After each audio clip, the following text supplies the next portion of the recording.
राधे राधे, जय श्री कृष्णा। कैसे हैं आप लोग? आशा करती हूँ मैं आप लोग अच्छे होंगे, मैं भी अच्छी हूँ। अब मैं सभी लोगों को पौष मास शुक्ल पक्ष की पुत्रदा एकादशी की हार्दिक शुभकामना देती हूँ। भगवान श्रीमन नारायण की कृपा आप सब पर बनी रहे, हम पर बनी रहे, यही मेरी कामना है। और पौष मास शुक्ल पक्ष की एकादशी का व्रत की कथा मैं कहती हूँ, ध्यानपूर्वक श्रवण करें। अगर कथा अच्छी लगे, वीडियो अच्छा लगे तो लाइक कमेंट शेयर जरूर करिएगा, क्योंकि कथा बहुत भक्तिमय और बहुत ही प्यारी कथा है। इसको जरूर सुने, और कथा को जब तक पूरा नहीं सुना जाता इसका फल पूरा नहीं मिलता है। इसलिए इस कथा को पूरा सुने, वीडियो पूरा देखें। एक बार भगवान माधव से श्री युधिष्ठिर जी कहते हैं कि हे माधव, ये बताइए कि जो पौष मास के शुक्ल पक्ष में एकादशी पड़ती है ना, उसका क्या नाम है, और उस व्रत को करने से फल क्या मिलता है, उस व्रत करने की विधि क्या है। तब भगवान श्री कृष्ण कहते हैं कि हे युधिष्ठिर, इस लोक कल्याण के लिए मैं तुमसे उस व्रत की कथा कहूँगा। यह जो कथा है वो हर रिद्धि सिद्धि को प्राप्त करने वाला, कामनाओं को पूर्ण करने वाला व्रत है। चर अचर तीनों लोकों में इससे श्रेष्ठ कुछ भी नहीं है। मैं कथा कहूँगा और तुम सुनो। यह पापों को हरने वाला कथा है। भद्रावती नाम की पुरी थी, वहाँ सुकेतु नाम का राजा था। उसकी सभ्या नाम की प्रसिद्ध रानी थी। वह राजा पुत्रहीन था। बहुत दिनों तक राजा चिंतन में लगा रहा, परंतु पुत्र नहीं हुआ। मैं क्या करूं, कहाँ जाऊं, संतान की प्राप्ति कैसे होए, सुकेतु नाम को कैसे होवे। सुकेतु मान को राज्य और पुर में कहीं में भी सुख नहीं मिलता था। पुत्रहीन होने के वजह से उसका राज्य में किसी भी चीज़ में उसका मन नहीं लगता था। वह हमेशा बेचैन रहता था और दुखी रहता था। अपनी सभ्या रानी के साथ प्रतिदिन दुखी रहता था। वे दोनों राजा रानी चिंता और शोक में मग्न रहते थे। वह मन में निराश हो गया था। पुत्रहीन मनुष्य के जन्म का फल नहीं है। बिना पुत्र के घर सूना रहता है और सदा हृदय दुखी रहता है। पुत्र के बिना पितृश्वर देवता और मनुष्य के ऋण से नहीं छूटता है।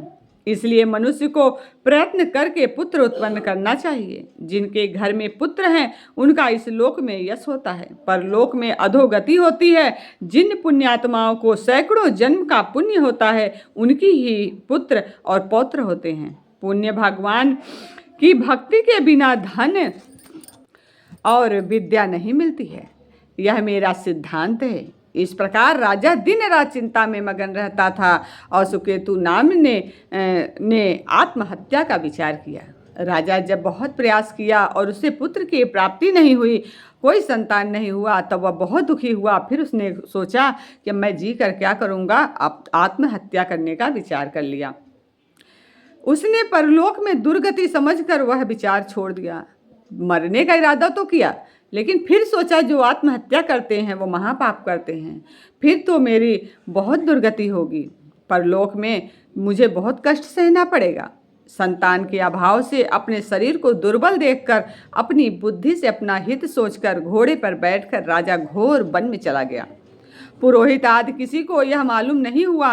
वन में इधर उधर भ्रमण करता हुआ चिंता करने लगा कि मैंने ऐसा कौन सा बुरा काम किया है जिससे ऐसा दुख मिला है। मैंने यज्ञ किया, पूजा से देवताओं को संतुष्ट किया, मिष्ठान भोजन और दक्षिणा देकर ब्राह्मणों को संतुष्ट किया है, समयानुसार प्रजा का पुत्र की तरह पालन भी किया है। यह सब करने पर भी मुझको ऐसा कठिन दुख क्यों मिला है। इस प्रकार चिंता करते हुए आगे वन में चला गया। पुण्य के प्रभाव से कुमुदनी से सुशोभित मानसरोवर के समान एक सुंदर सरोवर देखा। ये सरोवर चकोर, चकवा और राजहंसों से शोभायमान था। बहुत ही सुंदर वह सरोवर था। उसमें मगर, मछलियाँ, जल के जानवर थे। ऐश्वर्यवान राजा ने सरोवर के पास बहुत से मुनियों के आश्रम देखे और अपने सकून होने लगे। राजा का दक्षिण नेत्र और दक्षिण हाथ फड़कने लगे। राजा का दाहिना हाथ और दाहिना अंग फड़कने लगा। जब एक आदमी का जब दाहिना अंग फड़कता है तो बहुत ही शुभ होता है। इन अंगों का फड़कना शुभ सूचक प्रतीत हुआ। सरोवर के किनारे मंत्रों का जप करते हुए मुनियों को देखकर घोड़े से उतरकर राजा उनके सामने खड़ा हो गया। और व्रत करने वाले मुनियों को अलग अलग प्रणाम किया। राजा को बहुत हर्ष हुआ। वे मुनीश्वर भी प्रसन्न होकर बोले कि हे राजन, आपकी क्या इच्छा है सो कहिए। राजा बोले कि हे तपस्वियों, आप कौन हैं और आपका क्या नाम है? आप यहाँ किस लिए आए हैं सो कहिए। मुनि बोले कि हम विश्वदेवा हैं और स्नान करने के लिए यहाँ आए हैं। माघ का महीना है, निकट आ रहा है। आज से 5वें दिन माघ लग रहा है गया। आज पुत्रदा नाम की एकादशी है। हे राजन, पौष शुक्ल एकादशी पुत्र की इच्छा करने वालों को पुत्र देती है। तब राजा बोला कि पुत्र उत्पन्न करने के लिए मैंने भी बड़ा प्रयत्न किया है। यदि आप प्रसन्न हैं तो मेरे लिए सुंदर पुत्र दीजिए। तब मुनीश्वर कहने लगे कि राजन, आज पुत्रदा नाम की प्रसिद्ध एकादशी है। आज ही इस उत्तम व्रत को करिए। हमारे आशीर्वाद से और भगवान की कृपा से आपको अवश्य ही पुत्र प्राप्त होगा। राजा ने पुत्रदा एकादशी का उत्तम व्रत किया। द्वादशी में पारण करके मुनियों को बारंबार प्रणाम करके राजा अपने घर पर आ गया। रानी भी गर्भवती स्थिति हो गई। व्रत के प्रभाव से समय पर तेजस्वी और पुण्यात्मा पुत्र पैदा हुआ। वह बालक पिता को प्रसन्न रखता था।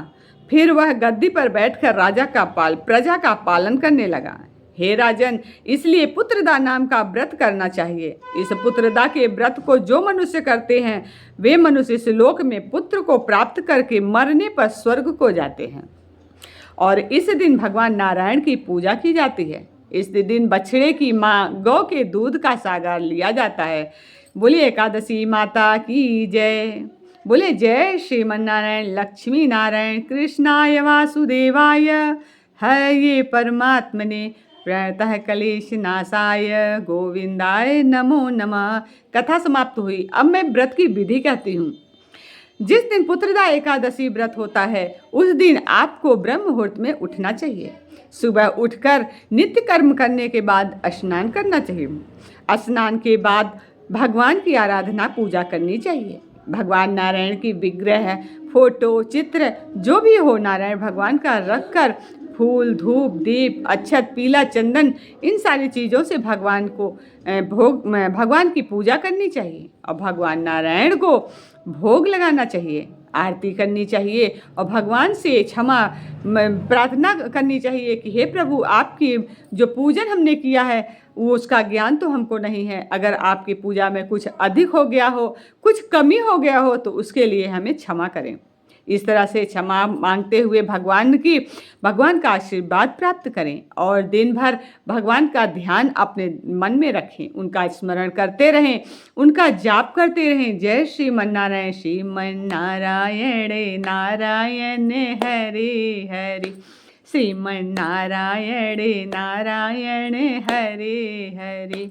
भगवान नारायण का जाप सारा दिन करते रहना चाहिए। और जब व्रत पूरा हो, द्वादशी में जब व्रत का द्वादशी समय चल रहा हो उसी समय हमें भगवान को दूसरे दिन स्नान कराकर पूजा कर कर उनको भोग लगाकर ब्राह्मणों को दक्षिणा देकर सीधा निकालकर अन्न का दान करके और उसके बाद पारण करना चाहिए।